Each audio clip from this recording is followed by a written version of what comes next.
If you have read the scriptures, the Bible, a document of spiritual growth and enrichment for all Christians, you will discover that one of the greatest men that ever lived was Samuel, simply Prophet Samuel. Samuel was a son of Anna. You remember the story of Anna, don't you? Anna was the second wife of Elkanah, and this woman happened to be very lovely, a woman that was godly, a woman that was diligent. In those days, in Israel, you were permitted to probably marry more than a wife.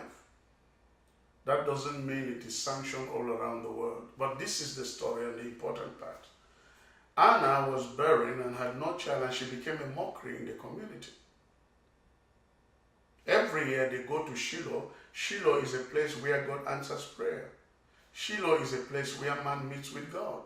Shiloh is a place where your challenges are laid at the altar and you receive an answer. Shiloh is a place of exchange. You carry your problems and then you get back a solution. So they were always in Shiloh, but she remained barren until one day she had to go right there to the core and essence of Shiloh. On the temple, right on the altar, she was communing with God and said, Lord, I have a deal with you. One, give me a child. Once you give me that child, Lord, you can trust me. I will give him back to you. And that was how Samuel came. There are things about Samuel that teaches me on the doctrine of leadership or leadership doctrine. Samuel's life is an epitome of glorious light of God. And his life can go a long way to teach us things that can be of great blessings to us. I am Dr. David Kings, the leader of Enjoy Leadership Institute, and I go around the world to be a blessing to people. Let's then look at leadership doctrine in series part number 2. What made Samuel one of the most unique prophets that ever lived in Israel? There are 3 things that I would like to share with you. Number 1 is discipline. If you read the story of Samuel at a point in his life gathered the whole nation of Israel. And he said, gather ye, all ye people. He said, from amongst you, please, as I am speaking, you are permitted to raise your hand and question my authority. Has there been any time in my life that I have come to beg you for money or anything? Has there been any time that I abuse my office and use your finances selfishly? Has there been any time in my life that I have gone to take any of your daughters to be a wife or to commit immorality with? He said, check me and I stand before you.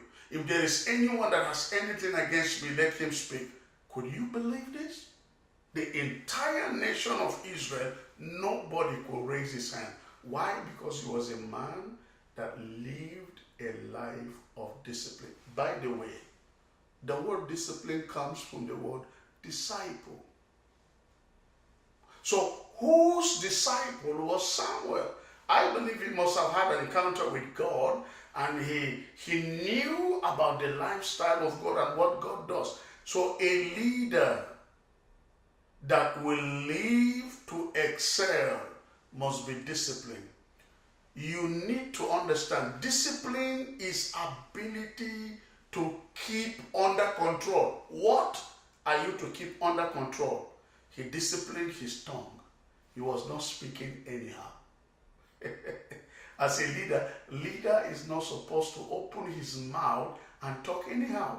Don't have a leaking mouth. Samuel was a disciplined prophet. What do you need to discipline? Discipline your thoughts. He wasn't having a wandering thoughts. His thoughts were abiding and aligned to the principles of the Word of God. What do you need to discipline? Discipline your trade. There are many things people are involved in nowadays. So many people push drugs. So many people do human trafficking for selfish gain. All those things don't benefit. Discipline your trade. Just because you are a leader and people are listening to you and say they're calling you bishop, calling you pastor, don't take that position to abuse people. Be a man of discipline. What do you need to discipline? Discipline your timing. Time is important in life. You must understand time and walk based on time. What do you need to discipline? You need to discipline yourself in the usage of your treasures. Money is not meant to be spent. Money is meant to be invested. Invest your money and you will live longer and you enjoy life without stress. So you need to be disciplined. What do you need to discipline? Discipline your tabernacle. What do I mean by tabernacle? Your body. Your body is not meant for immorality.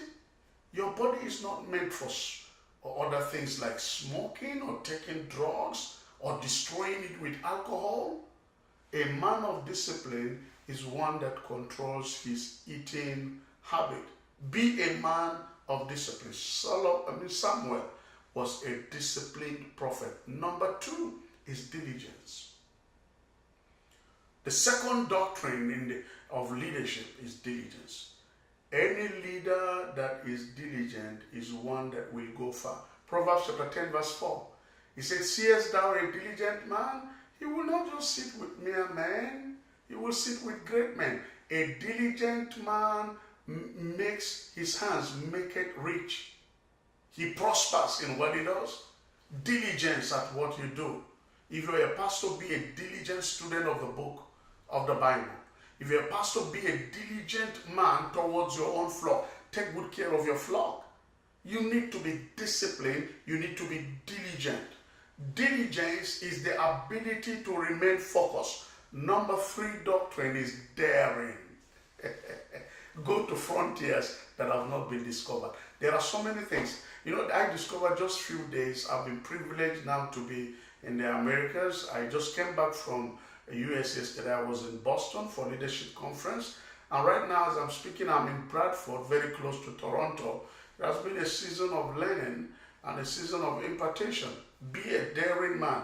2-3 weeks ago, I was in Dominican Republic. I went there to learn, to study, for leisure and for other things. It was a great time for me.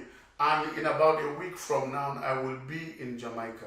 Simple reason, it is daring to see ahead the things that are there. A leader is daring to take steps, even when it seems that the cloud is too much and you can't see far ahead. It takes courage to move on. Every great leader is a man that is disciplined, a man that is diligent, and a man that is daring. That's what you find about Samuel. Samuel was a great leader. I wish we can learn a lot from Samuel, and God bless you as we walk in the paths of destiny. Do your best to subscribe and be a student alongside with me, because I have so many things to learn from you, and I do believe also you have a lot to learn in this series and become a leader. And by the way, if you pass through our leadership teachings, there are about 12 video teachings on leadership. By the time you listen through them and you give me a feedback, I'll be able to send you just some questions and you answer them, and then we'll give you a certificate with Enjoy Leadership Institute. I am Dr. David Kings, your host. What a great joy to be with you. You are blessed of God. See you on top. Let's celebrate.